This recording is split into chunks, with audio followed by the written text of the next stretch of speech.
መጨረሻ ማነሳው ነገር ምን አለ በራችን ዛሬ ወደ ዓለም አቀፍ ጉዳዮች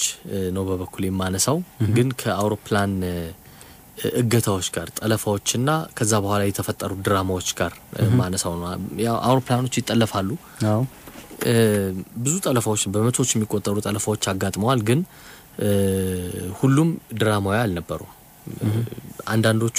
ከጠለፋው በኋላ በጣም የሚገርም ታሪክ የታየ የተመዘገበባቸው ነበሩ በጣም እንደዚህ በድራማ የተሞሉ የጠለፋ ታሪኮችን ነው ምናነሳው እንሄዳለን የተጠለፉበት ቦታዎች ወደ ተጠለፉባቸው ቦታዎች እንሄዳለን ምንድነው ሄደን ግን ጠለፉና ሐሳባችን ነው አይ ምንም ለማስተዋወስ ነው ለምሳሌ አንዱ ጉዳይ ይሄንን እንድናነሳ ያደረገን ማይረሳው የኢንተቤው ዩጋንዳ ማለት ነው አዎ የኤር ፍራንስ አውሮፕላን ጠለፋ በጣም አስገራሚ ድራማ ታይቶበት የተጠናቀቀ ነበር ያ ከሆነ 40 አመት ሊሞላው ጥቂት ቀናት ናቸው የቀሩት የማስታወሻ ስራዎችም እየተካሄዱ ነው የእስራኤሉ ጠቅላይ ሚኒስትርም ወደ ዩጋንዳ ለጉብኝት ይሄዳሉ ተብሏል ከብዙ አመታት በኋላ የእስራኤል ጠቅላይ ሚኒስትር ወደ አፍሪካ ሲመጣም ለመጀመሪያ ጊዜ ነው ከዚሁ ጋር የተያያዙ ታሪኮች አሉ በተለይ ደግሞ ያሁኑ ጠቅላይ ሚኒስትር ከ40 አመት በፊት ከነበረው ታሪክ ጋር የሚያያይዛቸው ነገር አለ ስለዚህ ይሄንንም እናነሳለን አዎ ያንዱ ምን ሄደበት ቦታ ወደ ኢንቴቤ ነው ማለት ነው ከኢንቴቤ በተጨማሪ ግን ሌሎች በጣም አስገራሚ ድራማዎች የተፈጸሙባቸው ቦታዎች አሉ አውሮፕላናችን ያስነሳን ሙጃዝ ነው ታሪካዊ ቦታ ላይ ማለት ነው እሺ እንዳታራርቀው ነዳጅ ብዙ ፍጆታ እንዳፈጅ አይራራቅም ያው ብዙ ጊዜ ብዙ ጠለፋዎች የሚያጋጥሙት እዚሁ እኛ አካባቢ ነው ወደ መካከለኛው ምስራቅ ወይ እንደዚህ አካባቢ ነው ስለዚህ ብዙ አይፈጅም አትስጋ በጣም ጥሩ ስለዚህ ሙዚቃ ሰምተን ስንመለስ ተሳፋሪዎቻችን ወደ አውሮፕላናችን መግባት ይችላሉ አይደል እስከ 1 ሰዓት አዎ እስከ መጨረሻው ሰዓት ምንም ክፍያ የለውም በረራ መስመሩን ብቻ ዛሚ 90.7 ላይ ማድረግ ነው ኢትዮፒካ ሊንክ ነው ፕሮግራሙ ሙዚቃ ሰምተን ስንመለስ ወደ መደበኛው ኢትዮፒካ ሊንክ በረራ ፕሮግራም እንሄዳለን ዮናስና ተስፋውን ነን ያለነው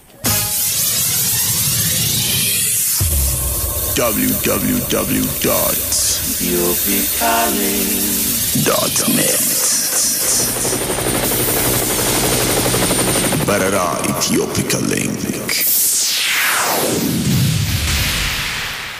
ተሳፋሪዎቻችን ተመልሰናል በኢትዮፒካ ሊንክ አውሮፕላን ውስጥ እንገኛለን በበረራ መስመር ዛሚ 90.7 ላይ አለን ካፕቴን ዮናስና ካፕቴን ተስፋውን ስቱዲዮ እንገኛለን ካፕቴን ይጀመር አዎ ይጀመር ምን ጀምረው ደግሞ አሁን 40ኛ አመቱ እየታሰበ እየተከበረ ስላለ ባለው የኢንተርቪው አጋጣሚ ነው በጣም ዝነኛ የአጋሽ ታጋች ድራማ ነው ባለማችን ላይ ያ ደግሞ የተፈጠረው ትላንት ጠለፋው ከተከናወነ ልክ 40ኛ አመቱ ነበር ትላንት ግን ቀናት ፈጅቷል ከዛ በኋላ ሙሉ በሙሉ ለመጠናቀቅ ይሄንንም በማስመልከት ደግሞ የእስራኤል ጠቅላይ ሚኒስትርም 40ኛ አመቱን አስመልክተው ጉብኝት ያረጋሉ ተብሏል ወደ ዩጋንዳ ከብዙ ጊዜ በኋላ ነው የእስራኤል ጠቅላይ ሚኒስትር ወደ አፍሪካ ሲመጣ ስለዚህ በጣም ማይረሳ ታሪክ ነው ብዙም የተባለለት ታሪክ ነው መጽሐፍም ተጽፏል ማሞድነህም 90 ደቂቃ በኢንተቤ የሚል የትርጉም መጽሐፍም አላቸው አዎ ብዙ ፊልሞች ተሰርተዋል ብዙ ዶክመንተሪ ፊልሞች በጣም አስገራሚ ታሪክ የታየበት የአውሮፕላን ጠለፋ ነው ስለዚህ ወደ ኢንተቤ ነው አሁን ምን ሄደው ወደ ኢንተቤ ይሄድን ግን ያንን አጋጣሚ እናስተዋውሰዋለን ምንድነው የሆነው ልክ እንደ ትናንት ከ40 አመት በፊት ማለት ነው ዛሬ ጁን 28 ነው በእነሱ አቆጣጠር ጁን 27 የፈረንሳይ አየር መንገድ ነው ኤር ፍራንስ የበራ ቁጥር 139 ኤርባስ A300 B4 የተባለ አውሮፕላን ነው የአውሮፕላን ከእስራኤል ከቴል አቪቭ ተነስቶ መድረሻው ፓሪስ ነው ፈረንሳይ 246 ተሳፋሪዎችን ይዞ ነው ከቴል አቪቭ የተነሳው አብዛኛዎቹ አይሁዶችና እስራኤላውያን ናቸው 12 ደግሞ የበረራ አስተናጋጆች ሰራተኞች ናቸው አብራሪዎቹን ጨምሮ ከቴል አቪቭ ተነስቶ ያረፈው አቴንስ ነው ግሪክ እዛም ደግሞ ተጨማሪ 58 ተሳፋሪዎችን ጫነ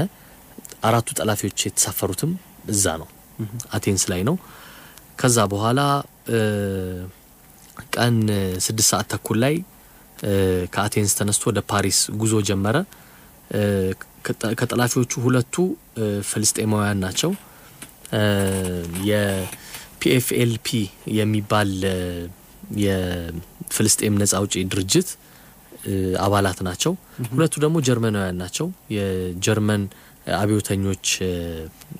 ማህበር የዛ አባላት የነበሩ ናቸው ስለዚህ አውሮፕላኑን በያዙት መሳሪያ አስገድደው መጥለፋቸውን ገለጹ ወደ ቤንጋዚ ወደ ሊቢያ እንዲሄድም አስገደዱ ስለዚህ ወደዛ ተወሰዱ አውሮፕላኑ ሄደ ማለት ነው ቤንጋዚ ውስጥ ለ7 ሰዓታት አውሮፕላኑ ከቆየና ነዳጅም ከሞላ በኋላ አንድ ሰው እዛ ላይ ለቀቁ ከታጋቾቹ ከተሳፋሪዎች መካከል ማለት ነው የተለቀቀችውም ደግሞ ሴት ነች እርጉዝ ነኝ እና ህመም ተሰምቶኛል እንደውም ጽንሴ ሊጨናገፍ ነው ብላ የውሸት ነው ብላ ለጠላፊዎቹ ተናግራ ቤንጋዚ ላይ የተለቀቀ የወጣችው ብቸኛ ተሳፋሪ እሷ ነች እስራኤላዊት ነች ከዛ በኋላ በቀጥታ አውሮፕላኑ የሄደው ወደ ኢንተቤ ነው ወደ ኢንተቤ ኤርፖርት ወደ ዩጋንዳ ማለት ነው ከዛ በኋላ ነው እንግዲህ ብዙ ድራማ የተፈጸመው የወቅቱ የዩጋንዳ ፕሬዝዳንት ኢዲ አሚን ናቸው እሳቸውም ደግሞ መጀመሪያም ፈቃድ ሰጥተዋል አውሮፕላኑ ወደ ኢንተቤ እንዲመጣ ከፍልስጤማውያኑ ጋር ጥሩ ግንኙነት ነበራቸው ብዙ ድጋፍ ነው ያደረጉት በዛ ላይ በየቀኑ እየመጡም ደግሞ ያጋሽ ታጋሽ ድራማውን እዛው ኤርፖርት ድረስ እየመጡም ክትትል ሲያደርጉ እንደነበረም ይነገራል በማግስቱ እንግዲህ ልክ አውሮፕላኑ ኢንተቤ ከገባ በኋላ ጠላፊዎቹ በይፋ ጥያቄያቸውን አቀረቡ ጥያቄያቸው በእስራኤል ታስረው የሚገኙ 53 ፍልስጤማውያንና የፍልስጤም ታጣቂዎች እንዲፈቱ እንዲለቀቁ በተጨማሪም $5 ሚሊዮን ደግሞ ገንዘብ እንዲሰጣቸው አውሮፕላኑን እንዲሰጡ ማለት ነው እንዲለቁ ማለት ነው ያም አይሆን ከሆነ ግን ከጁላይ 1 ጀምሮ በየቀኑ ተሳፋሪዎችን መግደል እንደሚጀምሩ ገለጹ ስለዚህ ከዚህ ቀን ጀምሮ ይሄ ድራማው ተጀመረ ማለት ነው የዓለም መገናኛ ብዙሃን በደንብ ማውራት የጀመሩት ከዚህ በኋላ ነው ስለዚህ እስራኤል ምን ታደርጋለች ብዙ ዜጎቿ ናቸው የተያዙት እንዴት ነው የምታስለቅቃቸው የሚለው በጣም አነጋጋሪው ጉዳይ ነበረ ከዛ በኋላ እንግዲህ ድራማው በይፋ ተጀመረ በቀጣዩ ቀን ጁን 30 ማለት ነው ጠላፊዎቹ 48 ታጋቾችን ለቀቁ አብዛኛዎቹ እስራኤላውያን ያልሆኑ ናቸው እንዲሁም ደግሞ እድሜያቸው የገፋና ህመምተኛ የነበሩ ሴቶች ህፃናት የበዙበት ነው ከ48ቱ 47ቱ ወዲያውኑ ወደ ፓሪስ እንዲሄዱ ተደረገ በሌላ አውሮፕላን ማለት ነው አንድ ተሳፋሪ ብቻ በጣም ስለታመሙ ሆስፒታል ውስጥ እንዲገቡ ተደረገዛው ዩጋንዳ ውስጥ ማለት ነው ከዛ በኋላ እነዚህ ወደዛ ተመለሱ ያው ያጋሽ ታጋሽ ድራማው ቀጠለ ማለት ነው አጋቾቹ ለራሳቸው በሚመቻቸው ጥቃት እንኳን ቢሰነዘር ለመከላከል በሚያመች መንገድ ራሳቸውን አመቻችተው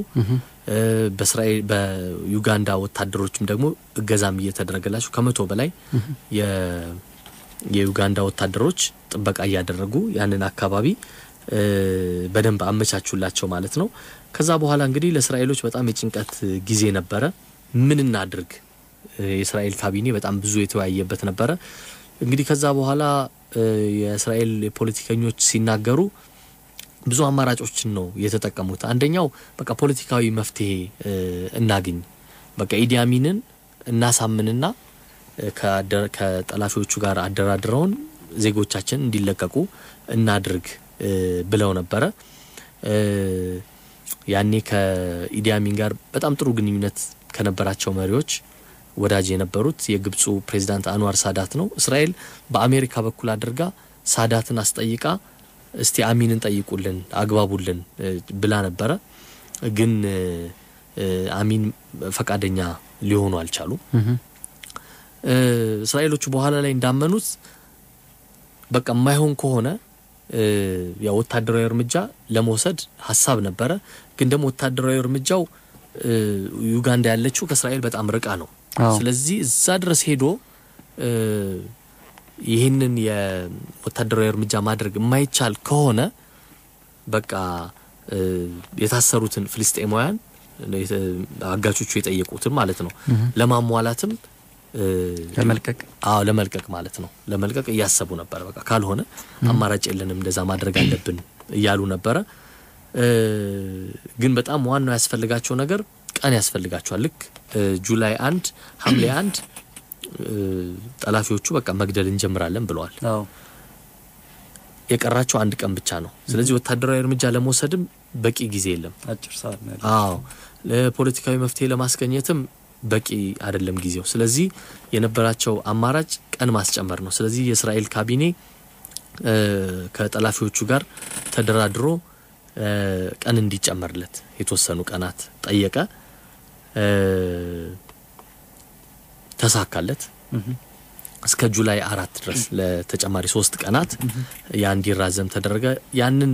ያደረጉበት አንዱ ምክንያት እስራኤሎቹ እንግዲህ የሚባለው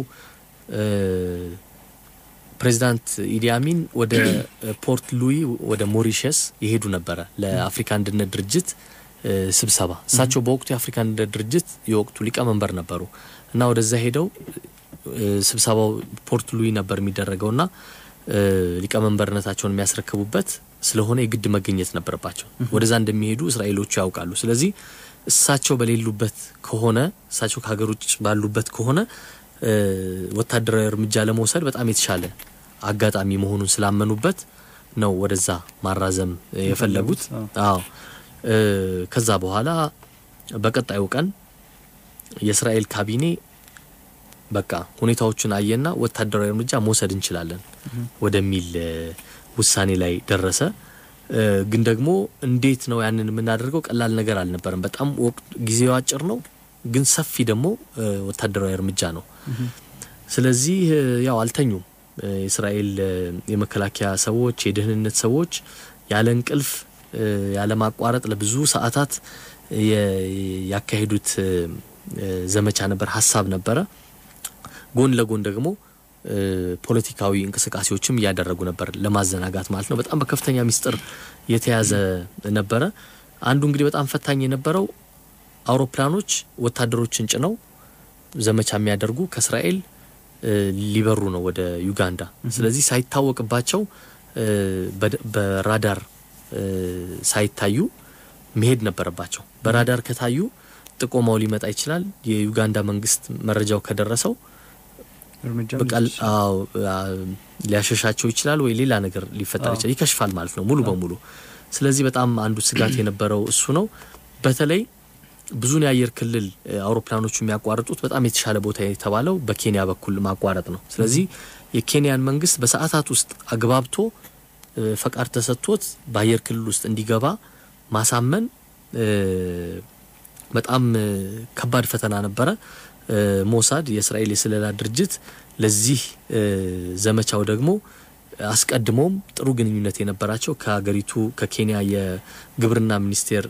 ሚኒስትር ሰው ጋር ነው ብሩስ ማኬንዚ ይባላሉ እሳቸው ናቸው የወቅቱን የኬንያ ፕሬዚደንት ጆሞ ኬንያታን አሳምነው በዛ አየር ክልል ውስጥ እንዲገባ እንዲያልፉ ፈቃድ ያሰጡት ማለት ነው ይሄ በጣም ትልቁ ስኬት ነበር ይሄንን ፈቃድ ማግኘታቸው የሚገርመው በኋላ ላይ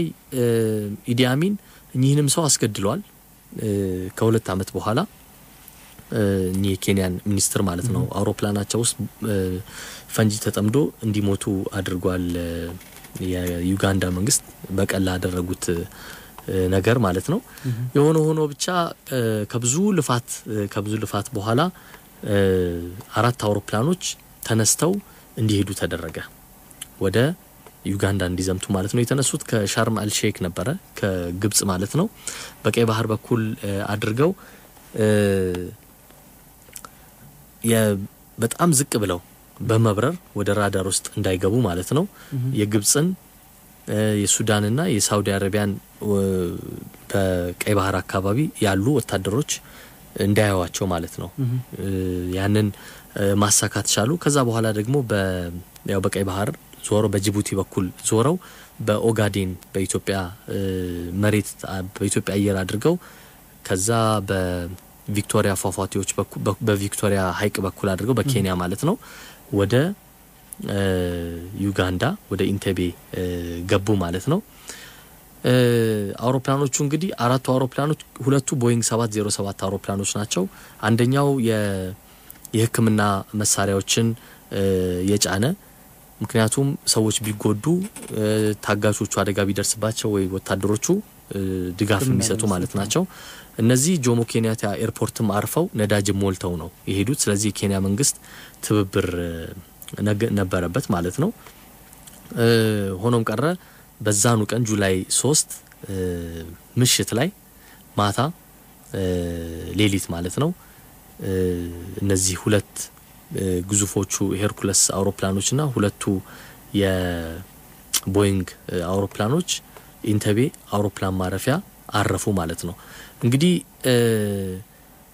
አስቀድሞ ይሄ አውሮፕላን ማረፊያ የተሰራው በእስራኤሎች ነው እስራኤል ባለሙያዎች ናቸው የሰሩትና እነዛ ባለሙያዎች ተጠርተው እንዴት ነው የተርሚናሉ ዲዛይን ምን ይመስላል በሚል ጊዜያዊ የሆነ ተርሚናልም እዛው እስራኤል ውስጥ ማለት ነው ሰርተው እንዴት ሊያደርጉ እንደሚችሉ አጥንተው ነው የሄዱት በተጨማሪም የተለቀቁ ታጋቾች ነበሩ አለም ወደ ፓሪስ የበረሩ እነሱም ቃለ ምልልስ ተደርጎላቸው የት ታጋቾቹ የት እንደነበሩ አጋቾቹ ቤቱ ጋር እንደቆሙ አውሮፕላን ውስጥ ማለት ነው አይ ተርሚናል ውስጥ እንጂ እነሱ እዛው ስለነበሩ ማለት ነው የተለቀቁት ከነሱ በደንብ መረጃ ተሰብስቧል በደንብ አጥንተው የሄዱበት ነው ማለት ነው እና ይሁሉ እንዳለ ሆኖ ደግሞ እንዴት አድርገን አውሮፕላኑን ብናሳርፍና ብንወጣ ነው ሳይታወቅብን ጥቃቱን መሰንዘር የምንችለው ሚል ነበር ምክንያቱም አውሮፕላኖቹ ሲያርፉ ምንም መረጃ ሳይሰጡ ነው የሚመጡትና ይሄ አደጋም ሊያደርስ ይችላል እዛው አውሮፕላኖቹን ሊያጋዩዋቸው ይችላሉ የዩጋንዳ ወታደሮች ያ ስጋት ስለነበረ ያንንም ደግሞ የሚያመልጡበትን ደግሞ ዘዴ መፍጠር ነበረባቸው ማለት ነው ያንን ደግሞ ያሳኩት አውሮፕላኖቹ የጫኑት የካርጎ አውሮፕላን ላይ ጥቋቁር መርሴዲስ መኪኖችን መጫን ነበረ ይሄም ደግሞ ኢዲያሚን የሚጠቀሙበት የመጓጓዣ መርሴዲስ መኪኖቻቸውን የቤተ መንግስት መኪኖችን የሚመስሉ መኪኖች ከእስራኤል ተጭነው ወደዛ መውሰድ ነው የነበረው አማራጭ ያንንም ደግሞ አድርገውታል ስለዚህ አውሮፕላኖቹ ሌሊት ላይ መኪኖቹን ጭነው ወታደሮችን ኮማንዶዎችን ጭነው ገቡ ኢንተቤ አረፉ ማለት ነው ከዛ በኋላ ደግሞ የወታደራዊ ድራማው የተጀመረው ከዛ በኋላ ነው 100 የሚሆኑ ኮማንዶ እስራኤላውያን ኮማንዶዎች ናቸው በአውሮፕላኖች ውስጥ የነበሩት ማለት ነው ስለዚህ እዛ ካረፉ በኋላ ደግሞ ምን ሆነ እዛው ኢንተቤ ኤርፖርቱ ላይ ቅኝት እናርግና ዞር ይያልን ቤት በኩል አረፉ መሳሰለው ሚላውን ምንድነው የተፈጠረው ነገር እሱ እናነሳለን ልክ 40 አመቱ ነው አሁን ያጋሽ ድራማው ከተጠናቀቀ በኋላም ደግሞ ብዙ ፖለቲካዊ ቀውሶችን የሚያስከተለ ጉዳይ ነበር ምንም ጥያቄ የለውም ሰው ሀገር ላይ ሄደ እንደዚህ አይነት እርምጃ መውሰድ ማለት ነው ምንድነው የተፈጠረው እሱንም ብናነሳ ይከፋ ሙዚቃ ሰምተን እንመለስ ማለት ነው አሁን ኢንተቤ ላይ ነው ያለነው ልክ 40 አመት ልክ እንደዛሬ 40 አመት የጠለፋው ሁለተኛ ቀን ነው አውሮፕላኑ ኢንተቤ የገባበት ቀን ነው የዛሬ 40 አመት ከቤንጋዚ ማለት ነው ስለዚህ እኛም ኢንተቤ እንግባ በጣም ጥሩ በሙዚቃ እንይዳ Ethiopia Link. Barara Ethiopia Link. ተሳፋሪዎቻችን በበረራ መስመር 90.7 ላይ እንገኛለን በኢትዮፒካ ሊንክ አውሮፕላን ውስጥ ነው ያለነው ከካፒቴን ዮናስ ጋር ካፒቴን ኡጋንዳ ኢንተርቪው ነበርና ያለነው አሁንም እዛው ነው እኮ እሺ እዛው ነን በጣም ብዙ የተለፋበት የታጋቾችን የማስለቀቅ ዘመቻ እስራኤሎቹ ሊከናወን ነው የሚገርም ነው አራቱ አውሮፕላኖች ኢንተርቪ ገቡ ብለን ያቆም ነው ስለዚህ አሁን እንቀጥላለን ከዛ አመጣጣቸውን ብዙ ድራማ ነበረው ቀደም እንዳነሳ ነው ሐላፊነትም ተሰጥቷቸው ነው አራቱም አውሮፕላኖች የያዟቸው አመራሮች ማለት ናቸው አንደኛው ቡድን ወደ ተርሚናሉ ገብቶ የታገቱትን ታጋቾች የማስለቀቅ ሐላፊነት ተጥሎበታል ሌላኛው የኮማንዶ ቡድን ደግሞ አውሮፕላን ማረፊያው አስፋልቱ ላይ ሜዳው ላይ ያሉትን ነገሮች የማጽዳት አውሮፕላኖቹ ደግሞ ነዳጅ መሞላት ስላለባቸው ነዳጅ ሲሞሉ አደጋ እንዳይደርስባቸው የመከላከል ሐላፊነት ተጥሎበታል ሌላኛው ሄርኩለስ አውሮፕላን ደግሞ ታጋቾቹ ከተለቀቁ በኋላ ወደዚህ አውሮፕላን እንዲገቡ የመከላከል ጥቃት እንዳይደርስባቸው የመከላከል ባግባቡ ውስጥ የማስገባት ጉዳት የደረሰባቸውን ደግሞ የማከም አገልግሎት እንዲሰጥ ነው ሶስተኛው ቡድን አራተኛው ደግሞ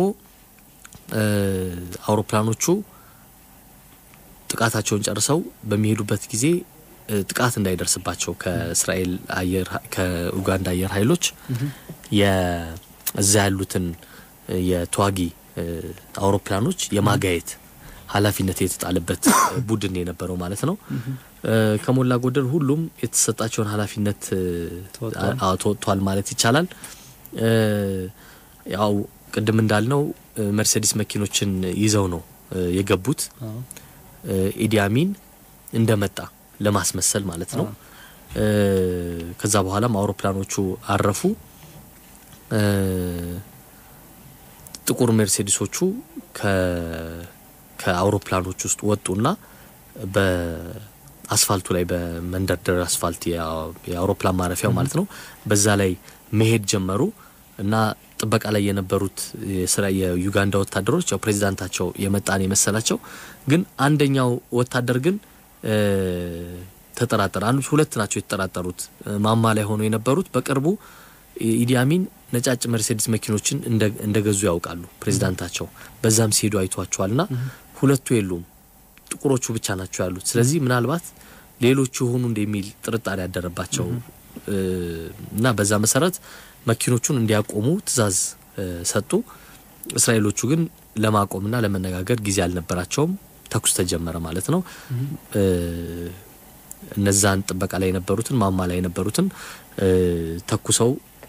ጣሏቸው ብዙዎቹን ጣሏቸው ሌላኛው ቡድን ደግሞ ወደ ሰዎች ወደ ታገቱበት ተርሚናል በመግባት የማስለቀቅ ድራማውን ስራውን ጀመረ ማለት ነው ቀላል አልነበረም 3 ሰዎች ህይወታቸው አልፏል የመጀመሪያ 19 አመት ወጣት ነው እስራኤሎቹ ገብተው እስራኤላውያንን ወታደሮችንን ልናስለቅቃችሁ ነው የመጣ ነው ብለው የታገቱትን ሰዎች ሲናገሩ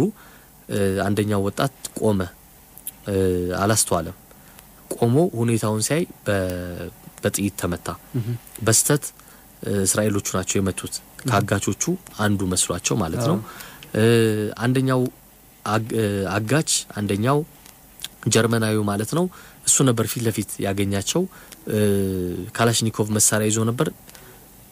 ታጋቾቹ ላይ መተኮስ ይችል ነበር ግን አላደረገውም ከወታደሮቹ ጋር ነው በቀጥታ የተታኮሰው እሱ ተመታ ከዛ ደግሞ ሌሎቹ የታሉ ሲባል ውስጥ ናቸው ተባለ የተቀሩት 3 አጋቾች እነሱንም ገብተው ገደሏቸው ማለት ነው ከዛ በኋላ የነበሩትን በሙሉ ማስለቀቅ ነበረባቸው ማለት ነው ስለዚህ እንዳሰቡት ወደ አውሮፕላኖች ውስጥ አስገብተው ነዳጃቸውን ሞልተው እንዲሁም ደግሞ አንደኛው ቡድን በተሰጠው ግዳጅ መሰረት 11 ሶቪየት ሰራሽ ሚግ 17 እና ሚግ 21 የዩጋንዳ አየር ኃይል ጀቶችን ባሉበት ቦታ ላይ አቃጥለው ነው ተነስቶ ሄዱት ማለት ነው። ደግሞ ትልቅ ኪሳራ ነበረ ለዩጋንዳውያን። ይሄን ያደረጉት ምናልባት ተነስተው ተከትሏቸው ጥቃት እንዳያደርሱባቸው በሚል ነበረ። 106 ታጋቾች ነበሩ። ከነዛ መካከል ያው 3ቱ ሞቱ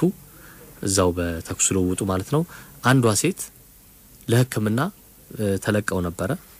እድሜያቸው የገፋ የ75 አመት እስራኤላዊት ሴት ናቸው። የእንግሊዝ ዜግነት ያላቸው ናቸው። እሳቸው ግን ሆስፒታል ነበሩ። እድለቢስ ናቸው። ከዚህኛው ላይ ቢሆኑ ኖሮ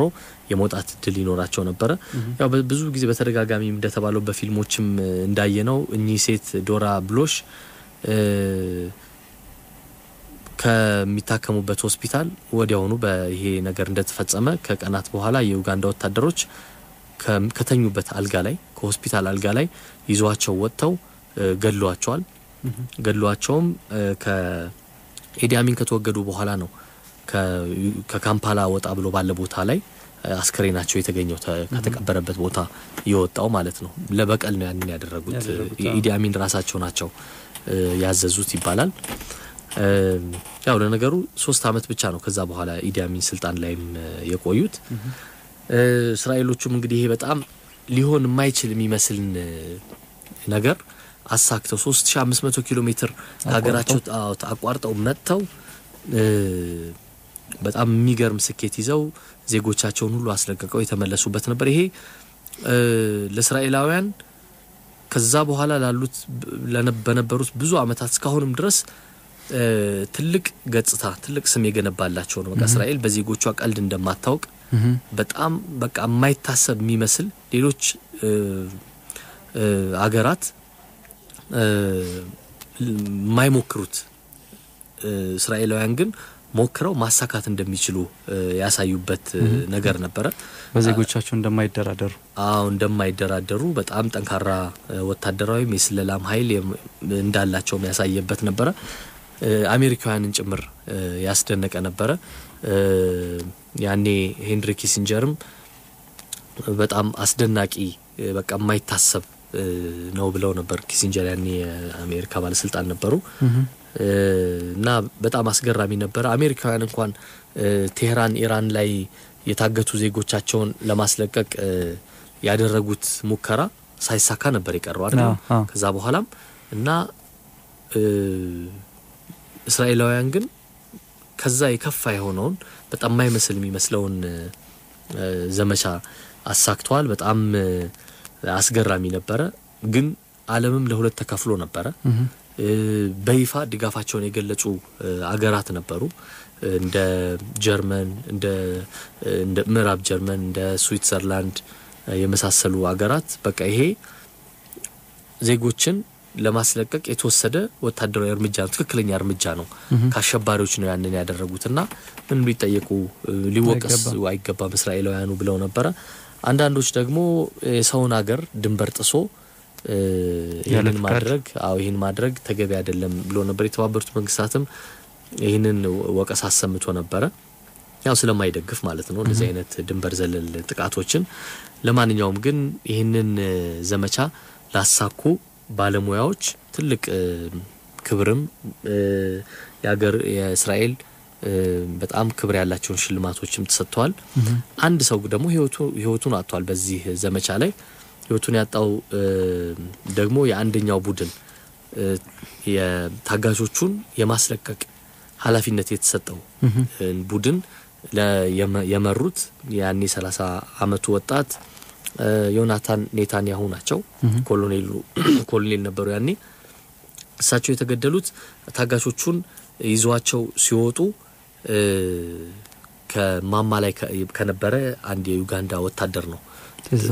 ተተኩሶባቸው ህይወታቸው ያለፈው። በጣም መጥፎ አጋጣሚ እሱ ነበር ለእስራኤላውያን። አንድ ሰው ብቻ ነው የሞተባቸው ማለት ነው ከኮማንዶዎቹ። ያንን እሳቸውን ኔታንያሁን የገደለው ወታደር ራፋኤል ኦሳቻ ይባላል። በ1990ዎቹ ከዛ 20 ዓመታት በኋላ ነው ህይወቱ ያለፈው እንዲሁ በህመም ነው ህይወቱ ያለፈው ስለዚህ በእንደዚህ አይነት ሁኔታ ድራማው ተጠናቀቀ የኢንተርቪው እስራኤላውያኑም ወደ ሀገራቸው ገቡ ዝም አላሉም ግን ለምሳሌ ይሄ ፖለቲካ መስቀልቅሉ በጣም ብዙ ነበር ኢዲ አሚን ዩጋንዳ ውስጥ የሚገኙ በመቶዎች የሚቆጠሩ ኬንያውያንን እንዲገደሉ አድርገዋል ኬንያን ተባባሪ ስለነበረች ናይሮቢ ውስጥ የሚገኘው የኖርፎክ ሆቴልም የሽብር ጥቃት ደርሶበት ነበር ይሄን ደግሞ ያደረገው የፍልስጤም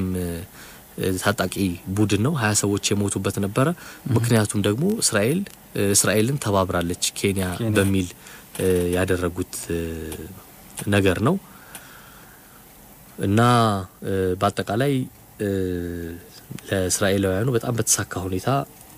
ተጠናቀቀ ይሄ ከሆነ ይሄ ነገር ከተፈጠረ እንግዲህ 40 አመቱ የታወሰ ነው ትላንት ነው ጠለፋው የተከናወነው እንደ ለትላንት 40 አመት ማለት ነው ያንንም ለማስታወስ እንግዲህ የሀገሪቱ የወቅቱ ጠቅላይ ሚኒስትር ቤንያሚን ኔታንያሁ ወደ ዩጋንዳ ይሄዳሉ ተብሏል ያው ግጥምጥሞሹ ደግሞ ያኔ ብቸኛው ሟች የነበሩት ኮሎኔል ዮናታን ኔታንያሁ ያሁኑ ጠቅላይ ሚኒስትር ወንድም ናቸው ስለዚህ ያው የሞቱት ወንድማቸውንም ለማሰብም ጭምር ነው ወደዛ የሚሄዱት ኔታንያሁ ከ22 አመታት በኋላ ለመጀመሪያ ጊዜ ነው የእስራኤል ጠቅላይ ሚኒስትር ወደ አፍሪካ ሲመጡ መጨረሻ የመጡት ይስሐቅ ራቢን ነበሩ ወደ ካዛብላንካ ወደ ሞሮኮ ነበር የሄዱት እንግዲህ የእስራኤላውያን አይመጡም መሪዎቻቸው ወደ አፍሪካ እንደማይመጡ የሚያሳይ ነው በዚህ ወር መጀመሪያ ላይም ደግሞ ያኔ በዘመቻው የተሳተፉ ኮማንዶዎች አሁን አብዛኞቹ ጥሮተኞች ናቸው መጣው ነበር ወደ ዩጋንዳ ወደ አፍሪካ መጣው ነበር ያንን የኢንቴቤውን አጋጣሚ ለማየት አሁን ያው ነገሮች ተቀያይረዋል እስራኤልና ኡጋንዳ ጥሩ ግንኙነት አላቸው ያንን ታሪክ አስተዋውሰዋል ቤት እንደነበረ ምን እንዳደረጉ በቴሌቪዥን ካሜራዎችም እየታዩ ሲታዩ ነበር በጉብኝታቸው ላይ እንደውም የኢዲ አሚን ልጅ ጃፋር አሚን አብሯቸው ነበር አሁን እድሜው 50 ነው ያኔ ጥቃቱ ሲደርስ የ10 አመት ልጅ ነበር አሁን ግን አባቱ የነገሩትን ታሪክ ለእስራኤላውያኑ ሲነግራቸው ነበር በጉብኝቱ ላይ ልክ ኔታንያሁ ያረፉበት የተገደሉበት ማማው ስር ቦታ ላይም ደግሞ አበባም አስቀምጧል ይሄ ደግሞ እንግዲህ በቀጣይ ቀናት በሚደረግ ስነ ስርዓት ይሄም ይፈጸማል ተብሎ ይጠበቃል ጠቅላይ ሚኒስትሩ ሲገቡ ማለት ነው ለማንኛውም ግን በጣም ማይረሳ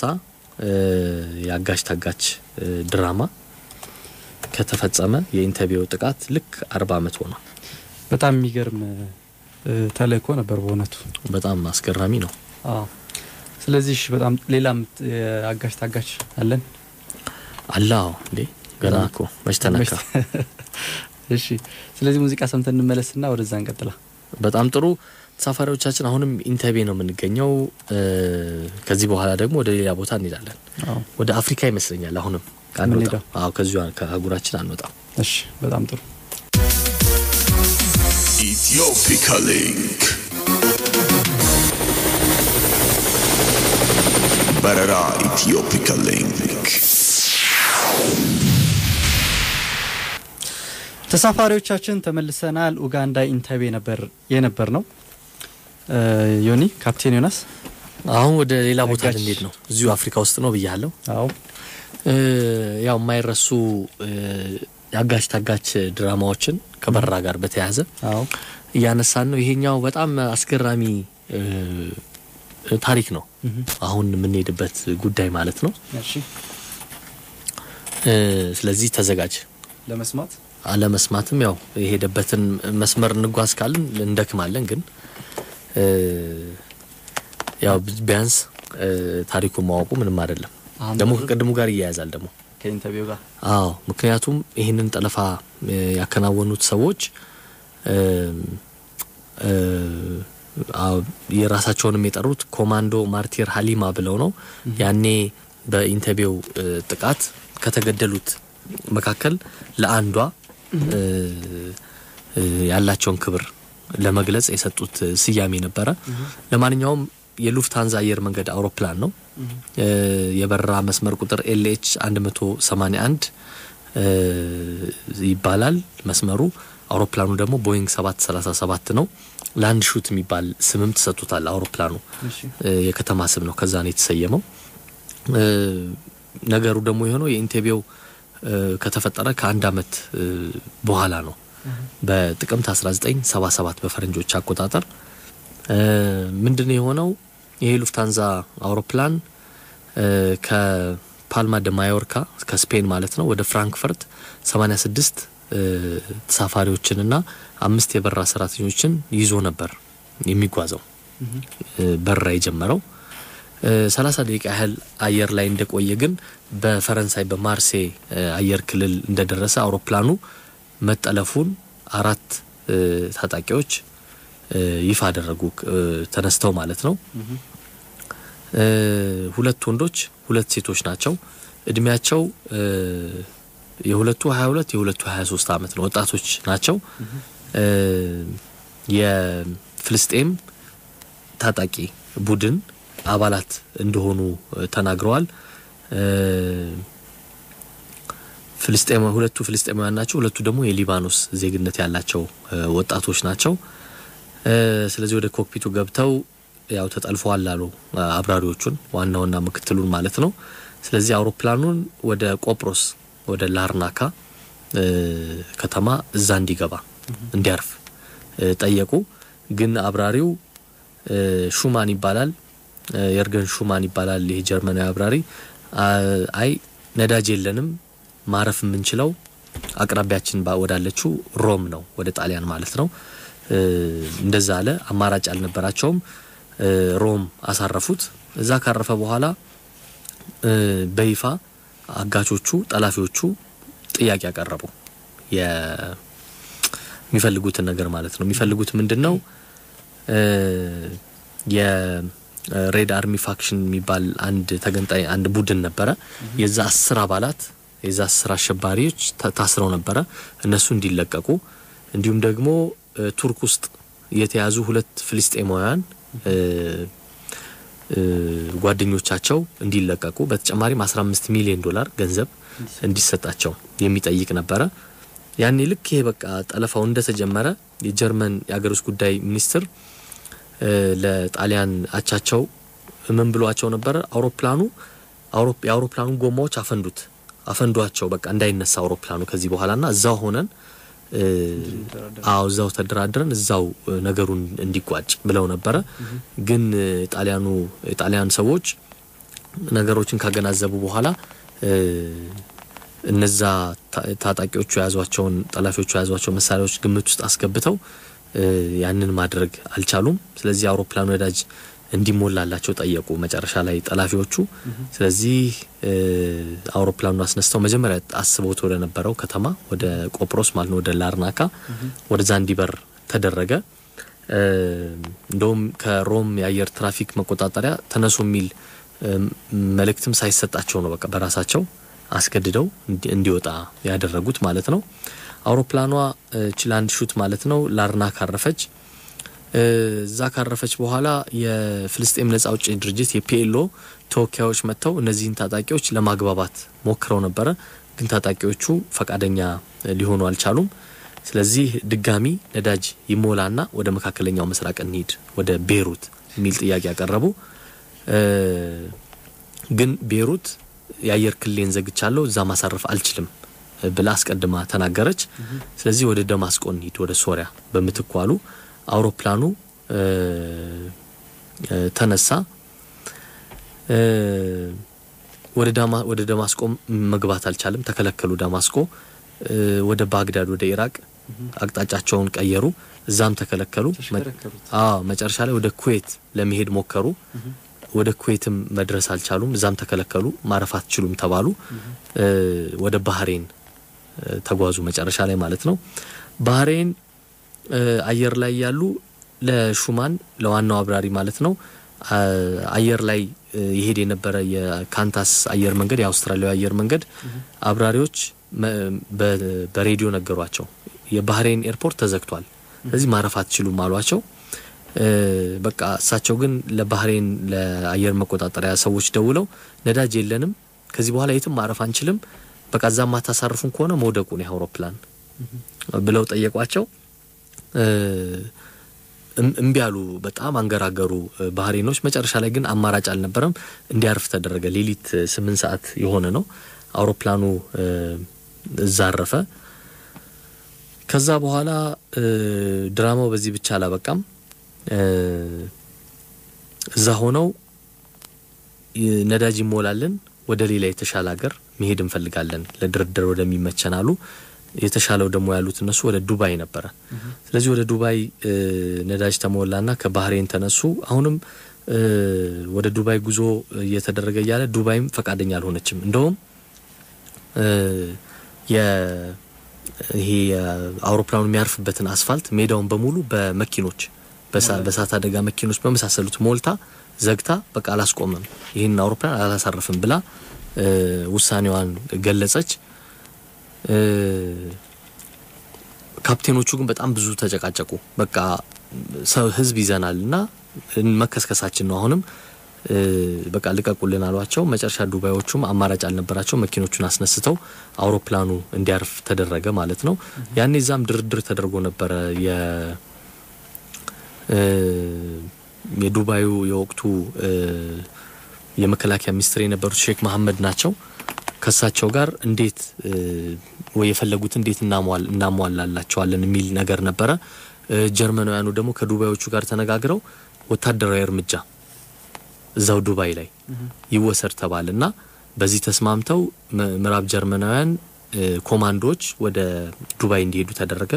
ጊዜም እንዲገዛ ማለት ነው በዛው እንዲቆዩ ለተወሰነ ጊዜ ተደርጎ ነበር ግን ምዕራብ ጀርመናውያኑ እንደመጡ ሁኔታውን አዩና ዝም ብለን ዘለን መግባት አንችልም ስለዚህ ቢያንስ የ45 ሰዓታት ልምምድ ያስፈልገናል እዚሁ ኤርፖርት ውስጥ እና ጊዜ ያስፈልገናል አሉ ትንሽ ጠበቋቸው እንደዛም ለማድረግ ጊዜ ተሰጣቸውና ልምምዳቸውን ጀመሩ ማለት ነው በዚህ መሃል ደግሞ እነዚህ ልክ ነዳጃቸውን እንደሞሉ ነዳጅ ይሞላልና በቃ የዱባይ ነገር አልተስማማንም ወደ ሌላ ከተማ መሄድ እንፈልጋለን አሉ ተሞላላቸው ይሄ እርምጃው ሊወሰድ የወታደራዊ እርምጃው ሊወሰድ ሰዓታት ሲቀሩት ነው አውሮፕላኑን አስነስተው የሄዱት ወደ ኦማን በረሩ ወደ ሳላላህ ማለት ነው ወደዛ ይሄዱ ያለው አሁንም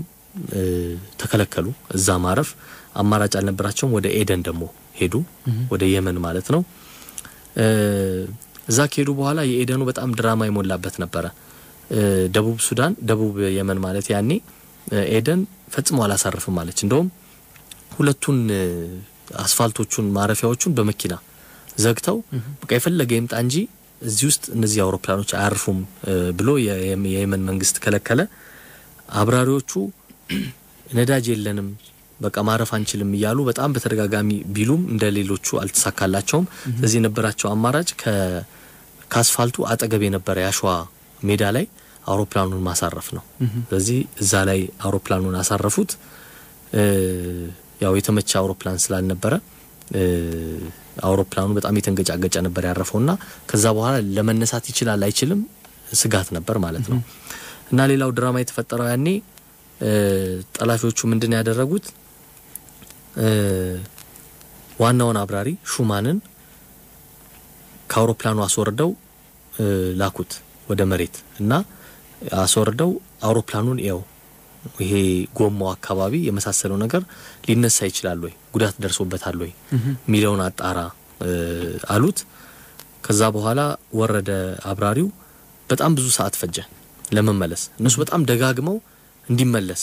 ቶሎ እንዲመለስ እየጠየቁ ነበር ሹማን ለምን ረጅም ሰዓት እንደቆየ የሚታወቅ ነገር የለም እስካሁን አንዳንዶች የየመን መንግስት በቃ አደራድሮ ሰዎች እንዲያስለቅቅ ለማግባባት ሄዶ ነበር ወደነሱ ብለው ይጠረጥራሉ አንዳንዶች ደግሞ በቃ መወሰን አቅቶት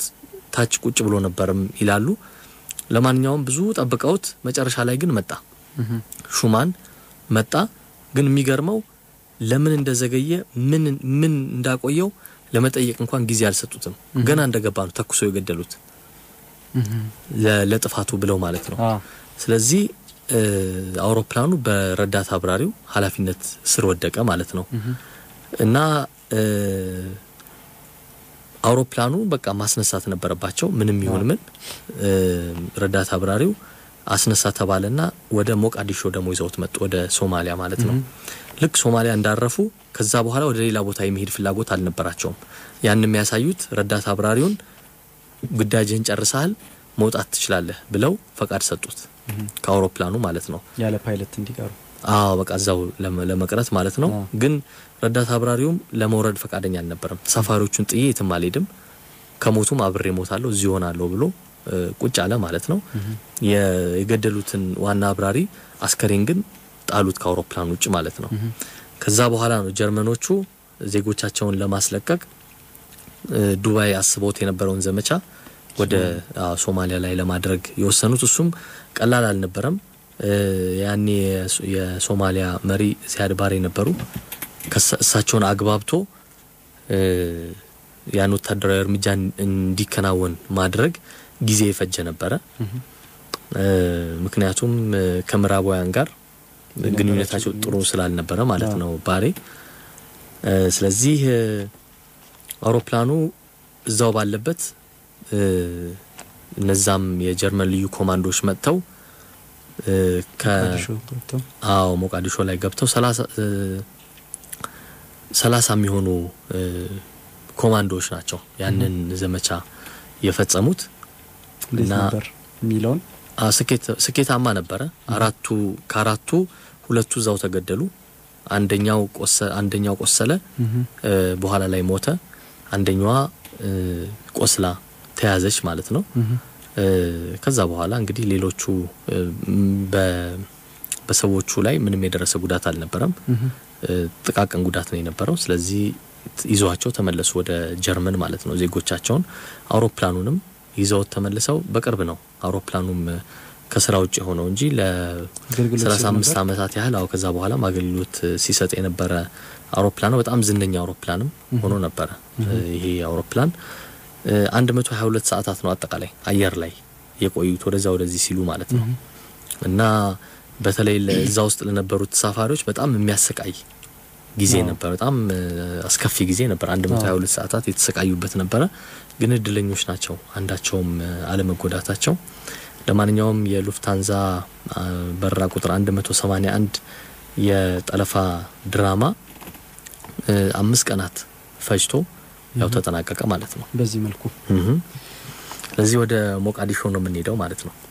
ሞቃዲሾ ሄደን የነበረውን ሂደት የዛሬ ስንት አመት ማለት ነው ይሄ በአመቱ ማለት ነው የኢንተርቪው በተፈጠረ በአመቱ ስለዚህ 39 አመት ሆኖ ማለት ነው ይሄ ሞቃዲሾ ላይ የነበረውን የዛሬ 39 አመት የነበረውን ታጋሽ ድራማ ሄደን እዛ ደርሰን በሙዚቃ መመለስ እንችላለን ማለት ነው ትክክል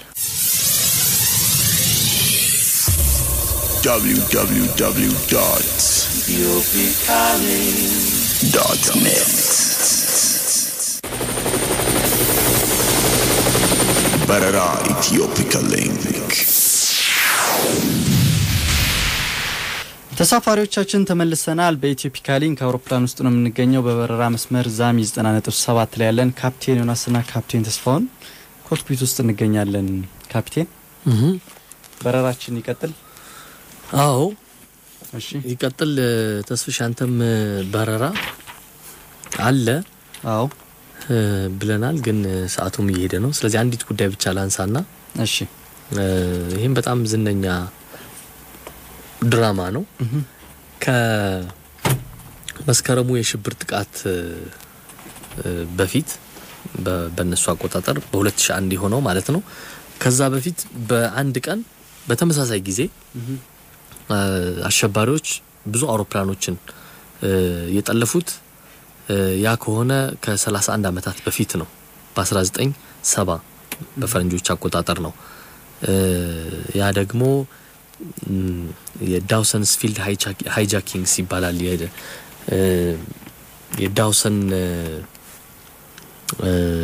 የዳውሰን ሜዳ ጠለፋዎች ማለት ነው የዳውሰን ሜዳ ዮርዳኖስ ውስጥ የሚገኝ ወታደራዊ ልምምዶች የሚደረጉበት የአየር ኃይል አውሮፕላኖች ልምምዶች የሚያደርጉበት አካባቢ ነው ዮርዳኖስ ውስጥ የሚገኝ እና እዛ የሆነ ነገር ነው እንግሊዞች ነበሩ ቀደም ባለው ጊዜ የአየር ኃይል ልምምዶችን የሚያደርጉበት ቤዛቸውም ነበረ ያ ስለዚህ እዛ የሆነውን ነገር ነው ምናነሳው እሺ እንደ መስከረሙ ጥቃት ሁሉ 4 አውሮፕላኖች ናቸው የተጠለፉበት ማለት ነው ምንድነው የሆነው አንደኛው የኢልአል አየር መንገድ የእስራኤሎች አየር መንገድ ቦይንግ 707 ነው መጀመሪያ የተጠለፈው ከቴል አቪቭ ወደ ኒውዮርክ የሚሄድ ነው 138 ሰዎችን አሳፍሮ ሲሄድ ተጠለፈ አምስተርዳም ካረፈ በኋላ ነው ለነዳጅ ለመሙላት ካረፈ በኋላ ነው ጠላፊዎቹ የወጡት 4 ጠላፊዎች ነበሩ መግባት የነበረባቸው ግን 2 ጠላፊዎች ተከለከሉ የያዙት ፓስፖርት አላሳመናቸውም የሰራተኞች የደህንነት ሰዎችንና የጥበቃ ሰዎችን አላስገባቸውም 2 ብቻ ቀሩ ማለት ነው እና ለማንኛውም 2 የቀሩት ግን አውሮፕላኑን ጠለፉ ወንድና ሴት ነበሩ ከዛ በኋላ በራ ላይ በነበሩ ሰራተኞች ተኩስ ተከፈተባቸው አንደኛው በጥይት ተመታ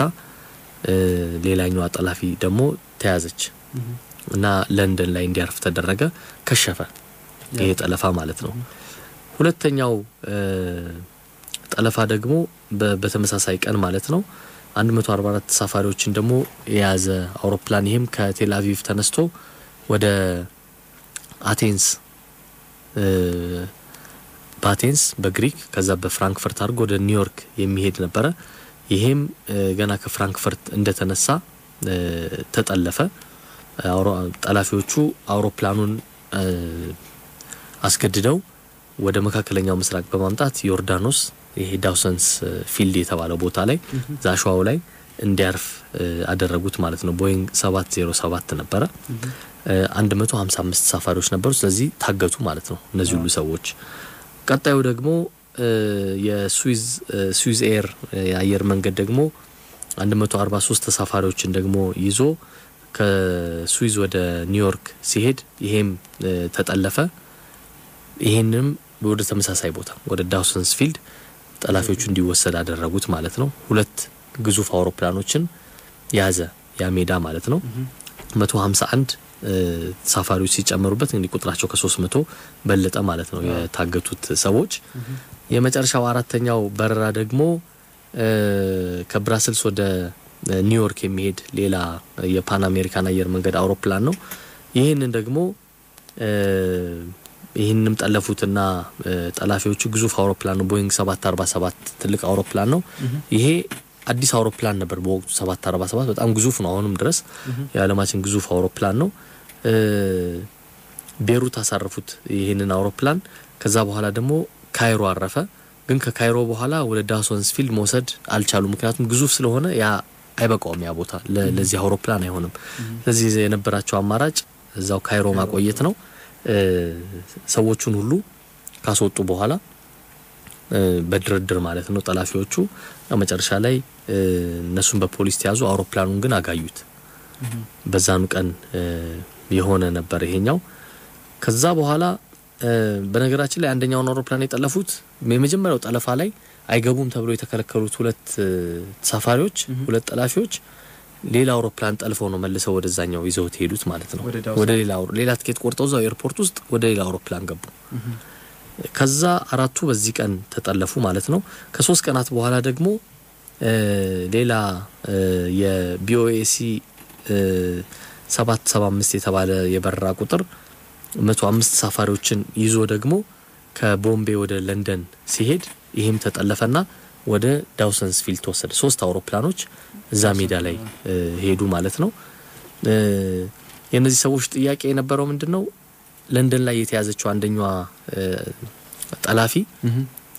ሌላ ካሊድ ማለት ነች እሷ እንድትለቀቅላቸው የሚጠይቅ ነበር ከ3 ቀናት በፊት የከሸፈባት ጠላፊ ማለት ነች ለንደን ውስጥ ታስራለች በእንግሊዝ መንግስት እሷ እንድትለቀቅ የሚጠይቁ ነበሩ ስለዚህ እንግዲህ ከ400 በላይ ታጋቾች 3 አውሮፕላን ላይ ሆኖ ነው የዳውሰንስ ፊልድ የጠለፋ ድራማ የተጀመረው የሃይጃክድ ሚል ዶክመንተሪ ፊልም አለ ይሄ ዶክመንተሪ ፊልም YouTube ላይ ይገኛል ይሄን ድራማ በደንብ አድርጎ የሚገልጸው ነው ጠላፊዎቹ አውሮፕላኑን ከጀርባቸው አድርገው ጋዜጠኞችን ጠርተው 60 ጋዜጠኞች ጠርተው ጋዜጣዊ መግለጫ ማዘጋጅተው ነበር በጣም የማይረሳ የቴሌቪዥን ምስል ነበር ጋዜጣዊ መግለጫ ሲሰጡ የሚታይበት ማለት ነው ከዮርዳኖስ መንግስት ጋርም ፍጥጫ ውስጥ የገቡበት ነበሩ ይሄ የፍልስጤማውያን ታጣቂ ቡድን ማለት ነው ከዛ በኋላ እንግዲህ ብዙ ድራማዎች ናቸው የተፈጠሩት ይሄንን ለፖለቲካዊ ውሳኔ ለመስጠት ዮርዳኖሳውያን ምን እናድርግ ብለው ነበር ብዙ አሜሪካውያን ዜጎች ነበሩ ለማንኛውም ግን ሁሉንም ሳፋሪዎች ከአውሮፕላኖቹ አውጥተው አቅራቢያ ባሉ ከተሞች ሆቴሎች ላይ እንዲያርፉ አድርጓቸዋል ብዙዎቹን ደግሞ ለቋቸዋል አውሮፕላኖቹን ደግሞ ፈንጂዎችን በማድረግ መጀመሪያውም ጥቃት ለማድረስ ሲዝቱ ነበር በኋላም ያው ድርድሮች ተደርገው ከዳውሰንስ ፊልድ ለቋል ሙሉ በሙሉ ግን ሲለቁ የነበሩትን 3ቱን አውሮፕላኖች በፈንጂ አጋይተው ነው እነዚያ ጠላፊዎቹ ከአካባቢው የወጡት ውጊያዎችም ተደርገዋል በቀጣይ ቀናት በነበሩት ጊዜያት የፍልስጤም ታጣቂ ቡድኑ ከዮርዳኖስ ወታደሮች ጋር ብዙ ውጊያዎች ተደርገዋል ያው በኋላም ደግሞ ይሄ ብላክ ሴፕቴምበር የሚባለው ወይም በጣም መጥፎ አደጋ ያደረሰው ውጊያም የተቀሰቀሰውም በዚህ ጠለፋ መነሻነት እንደሆነ ይነገራል ንጉስ ሁሴን የዮርዳኖሱ በቃ ሙሉ በሙሉ የኃይል እርምጃ ወስደን የፍልስጤም እነዚህ የነጻነት ተዋጊዎቹን ማጥቃት አለብን ብለው እርምጃ ወሰዱ በዛ መሰረት በጣም ብዙ ህዝብ ያለቀበት ውጊያ ተደርጓል በዚህ መነሻነት ማለት ነው ያው ድራማው ግን በዛ መሰረት ተጠናቀቀ ምንም ታጋች ግን ጉዳት ሳይደርስበት ማለት ነው ምንም ተሳፋሪ ሳይጎዳ ነው በጣም የሚገርም ድራማ የታየበት ነበር የሌላ ታሪክም ሌላ ካሊድ በጣም ዝነኛ ሆናለች ከዛ በኋላ እስራኤል እንግሊዝ ውስጥ ነበር የተያዘችው ያልተሳካላት ጠላፊ ማለት ነች ብዙ አመታት ታስራ በኋላ ላይ ተለቃለች ብዙ ጊዜም እዛው ኖራለች እንግሊዝ ውስጥ ከዛ በኋላ ግን የተለያየ ያቋም ለውጥም አድርጋ ከፍልስጤም ነፃ አውጪ ቡድን ጋር ምንም አይነት ግንኙነትም አልነበራትም ግን ስለ ጠለፋዎች ሴቶች ስላደረጓቸው እንቅስቃሴዎች ስለመሳሰሉት ነገሮች የዞረች ንግግር ታደርጋለች እቺ ሴት አሁንም ድረስ ማለት ነው የምትኖረው አማን ውስጥ ነው ዮርዳኖስ ውስጥ ትኖራለች እድሜዋም 72 ደርሷል ብዙ ዶክመንተሪ ፊልሞችም ተሰርተውላታል ፊልምም ተሰርቶላታል በህይወቷ ያልተሳካላት ጠላፊ የተባለች ማለት ነው በጣም ጥሩ ስለዚህ አሁን ምን በረው ወዴት ነው ማለት ነው ወደ እዚህ ሜዳ ነው የምንሄደው ወደ ዳውሰንስ ፊልድ ማለት ነው አዎ እዛ ሄደን ምንድነው አሁን ምን እየተደረገ ነው ሚለውን ብናይ ጥሩ አይደለም በጣም ጥሩ ተሳፋሪዎቻችን ወደ ዳውሰንስ ሜዳ እንሄዳለን ከሙዚቃ በኋላ ስንመለስ ደግሞ ሌላ በረራ ይኖረናል በረራ ኢትዮፒካ ሊንክ ተሳፋሪዎቻችን ተመልሰናል በበረራ መስመር ዛሚ 90.7 ላይ ነው የምንገኘው ካፕቴን ዮናስና ካፕቴን ተስፋውን ስቱዲዮ እንገኛለን ካፕቴን ቀጣይ በረራችን ይቀጥል አዎ እኔን አጠናቅኩ ያው ሰዓቱም ሄዷል አዎ ስለዚህ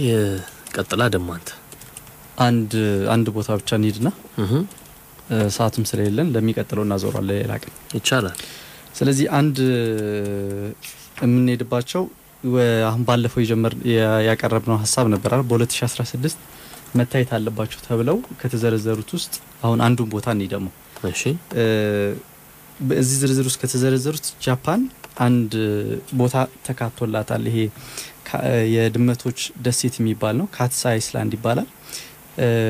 ታሺሪ ጆማ በሚባል ቦታ ላይ ነው። ይሄ ላንተ ይቀላል። አሁን አንተ እንዴት ጃፓን ሀገር ነው ሁለተኛ ሀገር አይደል እንዴ? አላልኩ ለስም ስያሜውን ለመጥራት ላንተ ይቀላል። እና በጣም ትንሽ ደሴት ነች። 3.14 ኪሎ ሜትር ስኩዌር ላይ ያረፈች ቦታ ነች። ፓሲፊክ ውቅያኖስን ተከትሎ የሰፈረች ደሴት ነች እቺ ቦታ። እና በጣም ጥቂት ነዋሪዎች ብቻ ናቸው የሚኖሩባት እዚህ ደሴት ውስጥ። በ1950 ዓመተ ምህረት 1000 ነዋሪዎች ነበሩ የሚኖሩባት በ1950 ዓመተ ምህረት። አሁን በዚህ ሰዓት ግን የነዋሪው ቁጥር ተመናምኖ 100 ወደ 100 ነዋሪዎች አካባቢ ብቻ ነው የሚኖሩባት እዚህ ደሴት ላይ። እና በዚህ ደሴት ውስጥ ከሰው ቁጥር ይልቅ የድመቶቹ ቁጥር በጣም ብዙ ናቸው። ድመቶቹ አንድ ሰው ቢካፈሏቸው አንድ ሰው ቢያንስ በአቬሬጅ 6 ድመት ይደርሰዋል። ስለዚህ የነሱን የጥፍ ናቸው ማለት ነው ድመቶቹ። እና በባህል ደግሞ እዛ አካባቢ ድመቶችን መመገብ ማሳደግ ከሀብት ጋር ሀብት ይዞልን ይመጣል። እንደገና ደግሞ የጥሩ እድል መገለጫ ነው ብለው ያስባሉ። ስለዚህ በጣም ብዙ ድመቶችን ያረባሉ ማለት ነው። እንደገና ይሄ ውሻ ደግሞ እዛ አካባቢ ይዞ መምጣት ክልክል ነው። ወደዛ አካባቢ ውሻ አይገባም በፍጹም። እዛ ደሴት ላይ ያሉት ነዋሪዎች አብዛኞቹ በእድሜ በጣም የገፉ ናቸው። 83% ነዋሪ በእድሜ በጣም የገፋ ነው። 50% የሚሆነው ከ65 በላይ ነው እድሜያቸው ያለው እና በጣም እድሜያቸው የገፋ ነው ያሉት። እነዚህ ህዝቦች የሚታወቁበት አንደኛው የሐር ትልን ለልብስ ለልባሳት እንዲሆን ተደርጎ በማሳደግ ይታወቃሉ። አሳም ያጠምዳሉ። እና ድመቶቹን የሚያረቡባቸው ምክንያቶች ሁለት ዋነኛ ምክንያት አላቸው ነው የሚባለው። አንደኛው ይሄ የሐር ትልን ሲያረቡ አይጦች በዛ አካባቢ ቢኖሩ የሐር ትሉን ይበሉባቸዋል። እና ይሄንን ትሉን ስለሚቀንስባቸው ድመቶችን ማርባት አለባቸው አይጦችን ለማጥፋት። ሁለተኛ ደግሞ አሳን በማጥመድ በጣም ይታወቃሉ። ስለዚህ አሳ በሚያጠምዱበት ሰዓት ደግሞ ያሳው እዛው ባህሩ ዳርቻ ላይ እዛው አርደው ይሄ ተረፈ ምርት አለ አይደል? ያንን ነገር ድመቶቹ እንዲመገቡ ያደርጋል። ስለዚህ መጥፎ ጠረንን ማስወገድ ይችላሉ ከዛ ይሄ ያሳው ተረፈ ምርትን በመመገብ ማለት ነው። ለዚህ ነገር ይጠቀሙባቸዋል። እና አሁን እዛ አካባቢ ሲኬድ ትልቅ የሚታየው ነገር የድመቶች ሐውልት ሲሞቱ በክብር ነው የሚቀበሩት። ይሄ በጣም ቅዱስ ስፍራ አላቸው ተብሎ የሚጠበቅበት ቦታ አለ። ድመቶች ሲሞቱ በክብር ይቀበራሉ። እንደገና ሐውልትም ይሰራላቸዋል እዛ አካባቢ። ይሄ ልማድ የመጣው ከአንድ አሳጥማጅ ነበረ ይሄንን ልማዱን ይዞት የመጣው። አንድ ወቅት ላይ ይሄ ታሪኩ አሳ ያጠመደ እንዳለ በዛ አካባቢ ላይ ሁሌ አንዲት ድመት እየመጣች የሱን አሳ ካጠመደ በኋላ ያለውን ተረፈ ምርት እንደመለመን ታረጋዋለችና ሁሌ ይሰጣታል። በዛ ግንኙነታቸው የሁለቱ የሱና የሷ የፍቅር ግንኙነታቸው የመቀራረቡ ነገር በጣም እየጨመረ መጣ ከድመቷ ጋርና አንድ ወቅት ላይ ለማጥመድ መረቡን እያስተካከለ እንዳለ ከላይ ያ መረብ ድንጋይ ላይ ታስሮ ሲሰበው ያ ድንጋይ ተንደርድሮ መጥቶ ድመቷን ገደላት። በዚህ በጣም ስሜቱ ተነካ። ከዛ ቦታ አንስቶ በክብር ቀበራት እዛ አካባቢ። ከቀበራትን በኋላ ደግሞ ሐውልት ሰራላት። ከዛን ጊዜ ጀምሮ እዛ አካባቢ ድመቶች ሲሞቱ በዚህ ስርዓት ነው በቃ በክብር ይቀበራል። ቅዱስ ስፍራ በሚሉት ከዛ ሐውልት ይሰራላቸዋል። ይሄ ቦታ አሁን መታየት አለበት እንዲባል ያስባለው 2004 ላይ ሁለት ጥንዶች ሄደው እዚህ አካባቢ ከጎበኙ በኋላ ባዩት ነገር በጣም ደስተኞች ስለነበሩ በቃ ይሄ ቦታ የቱሪስት መዳረሻ መሆን መቻል አለበት ተብሎ ሆቴሎች ገነቡ። እዛ ሆቴል ሰሩ። ከዛ በኋላ ድረገጽ ተሰራላቸው እዛ አካባቢ ላይ። እዛ አካባቢ ያሉት ነዋሪዎችን የሚመለከትም ደግሞ ቪዲዮ መሰራት ቻለ። ቪዲዮ 2010 ላይ ተለቋል። ከዛ ሆቴሉ ግን 2004 ተጀምሮ 2006 ላይ ተጠናቀቀ። ስለዚህ ቱሪስቶች መጥተው እንዲያዩት እነዚህ ሰዎች የተለያዩ ድረገጽ ላይ በመጻፍ ይሄ በዶክመንተሪው በተለያዩ ቅስቀሳዎች የተለያዩ ቴሌቪዥን ማሰራጫዎችን መጥተው ይሄን ቦታ መዘገብ ጀመሩ። የዓለማችን ብዙ ድመቶች የሚገኙበት ቦታ ይሄ ነው ተብሎ ስለተነገረ ከዛን ጊዜ ጀምሮ የቱሪስት መስህብ ሊሆን ይችላል። አሁን በቱሪስቶች የሚጎበኝ ቦታ ነው። በተለይ ይሄ ድመትን የሚወዱ ሰዎች ሄደው ቢያዩት ጥሩ ቦታ ነው ተብሎ የሚመከር ቦታ ነው። አሁን እዚህ ቦታ እንሄዳለን ማለት ነው። ዮኒ ጃፓን በጣም ጥሩ ግን ጊዜ የለንም እንደምታየው ነው። ስለዚህ እዛው ሄደን ዞር ብለን መልሰን ደግሞ ወደ አገራችን ነው መመለስ ያለብን። አዎ እንደሚመስለኝ ምን ጥያቄ አለ? አዎ በተለና አልመጣ እንግዲህ አሁን ነው እንጂ በቃ ምንም ከዛ በዚሁ አሁን ይሄድናል ያዞርከው ተመለስና በዚሁ መሰናበት አለብን ብዬ ነው። በጣም ጥሩ እሺ 5 ደቂቃ ነው የቀረን። አዎ ስለዚህ ምትለው ካለ ምንም ምለው ይኖርኛል ብለን በቃ አንድ ቦታ ብቻ ነው